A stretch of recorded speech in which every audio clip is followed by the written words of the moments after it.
ఉండదు. లోపల పొందినటువంటి సంస్కారములేవో అవి ఈశ్వరుడికి ఉపచారములు అవుతాయి. అప్పుడు భగవంతుని మ్రోల కూర్చుని మనసుతో జాజి పువ్వులు తెచ్చివేయడం కాదు, ఈశ్వర నువ్వు కోరుకున్నట్టు నేను ఈ గుణాన్ని అలవాటు చేసుకున్నాను, ఇది నేను నీకు చేస్తున్న ఈ ఉపచారం అంటాడు. ఏ మహానుభావుడు రచన చేశాడో నాకు తెలియదు, కానీ నా జీవితంలో మొట్టమొదటిసారి మా గురువు గారి దగ్గర విన్నప్పుడు మైనపు ముద్ద మీద వచ్చి ముద్ర వేస్తే ఎలా పడిపోతుందో అలా నేను వారి దగ్గర విన్నటువంటి ఒక మానస పూజ నా మనసుని హత్తుకుపోయింది. నేను మా గురువుగారిని ఎన్నో పర్యాయాలు అడిగా, గురువుగారు ఇది ఎవరు రచన చేశారు గురువుగారిని? సాధికారికంగా చెప్పడం కష్టం రా, నాకు తెలియదురా అన్నారు. కానీ ఎంత తేలికైన భాషలో చేశాడో అది చదువుతుంటే నిజంగా కన్నుల నీరు వచ్చి ఆనంద భాష్పాలతో ఆగిపోతాం. నాకు ఇప్పటికీ దాన్ని పూర్తిగా చదవడం సాధ్యం కాదు, ఎందుకంటే అంత ఆనందం కలుగుతుంది. ఆయన పూజలో బాహ్య పదార్థాలు వదిలిపెట్టాడు. భగవంతుడు కోరుకున్నట్టు ఎదగడం నిజమైన పూజ, మనసు శుద్ధి పొందడం పూజ. నువ్వు కోరినట్టు నేను అలా ఎదిగి నీకు ఆ ఉపచారాలు చేస్తున్నానని మానస పూజ చేశాడు ఒక మహానుభావుడు. చివరికి ఆచారకాండ చేత శుద్ధమైనటువంటి మనస్సు ఎంత గొప్ప పూజకి ఎడుతుందో మీకు నేను కొద్దిగా మనవి చేసే ప్రయత్నం చేస్తాను, దయతో అవధరించండి. ఆయన అంటున్నాడు పార్వతీ పరమేశ్వరులతో, శ్రీ పార్వతీనాథ చిన్మయ బోధ తాపసమందార ధర్మ సంచార దక్షయాగ విభంగ ధవళ భస్మాంగ పక్షివాహన బాణ పన్నగాభరణ బాహుసక్త కరోట బాలీందు జూట మోహనాకార సన్ముని చిత్తచోర సాగరతూణీర జగదేక శూర నాగచర్మాంబరానయన చో మధుర పర్వతకో దండ పరిభృత జాండ సర్వలోక శరణ్య సజ్జన గణ్య దీనజనాధీన దినకర నయన సూనాస్త్రభంగ వసుమతీ శతాంగ జయ నీలకంఠ సజ్జన భవోల్లుంఠ జయశంకరాహరా జయుమేరుధీరా ఇటు నింతలంచుచూ ఎల్లకాలంబు పటుతరధ్యానంబు బరగగా చేసి. పూజలో మొట్టమొదట ఆవాహనం చేస్తున్నాం.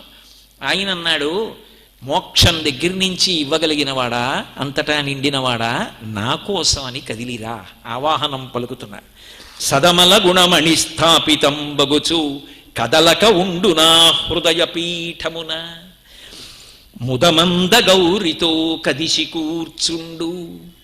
అనేకమైనటువంటి గుణములు నీ భక్తి చేత మణులుగా నాకు అబ్బాయి. ఆ గుణములన్న మణులతో తాపడం పొందిన నా మనస్సు అనే పీఠం మీద ఈశ్వర కూర్చో, ఇదిగో నీకు ఆసనం ఇస్తున్నాను, అది కూడా గౌరితో కలిసి కూర్చో.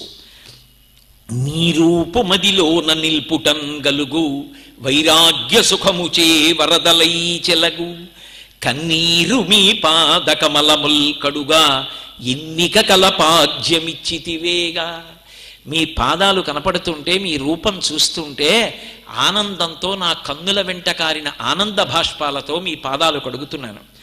అన్నదమ్ములు ఆలు పిల్లలు నీ రూపమదిలోన నిల్పుటన్ కలుగు అన్నలు దమ్ములు ఆలు పిల్లలను వన్నె సొమ్ములు మంచి వాహనంబులను చెందక నీ ఎందె చిల్కుచునుండు అందంపు ప్రేమ రసాంబువుల్ నీకు పరిమళార్ఘ్యంబులు పరశివనామ.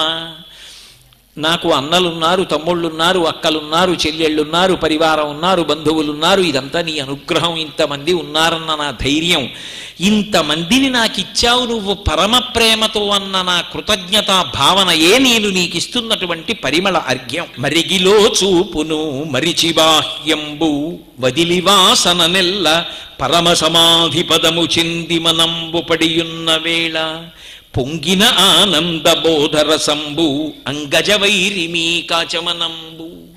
సమాధి స్థితిలోకి వెళ్ళి పరమానందంలో 3 కరణములు ఏకీకృతమైనప్పుడు నా కన్నుల వెంటపడిన ఆనంద భాష్పాలున్నాయే, ఆ సమాధి స్థితిలో వచ్చినటువంటి కన్నుల నీరు నీకు ఇస్తున్నటువంటి ఆచమనం. నీకు స్నానం చేయించాలి, ఏదో నీళ్లు తీసి నేను ఇవ్వడం కాదు, నువ్వు కోరుకున్న స్నానం చేయిస్తున్నాను, నువ్వు కోరుకున్నట్టు బ్రతుకుతాను.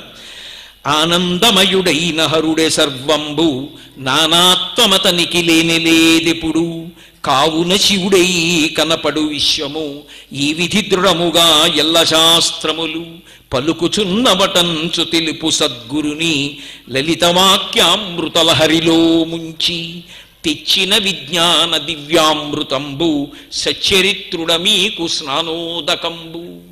ఆయన తప్ప ఇంకొకడు లేడు రా, ఉన్నది ఆయన ఒక్కడే అని మా గురువుగారు చెప్పిన మాటలు నాకు నాటుకున్నాయి.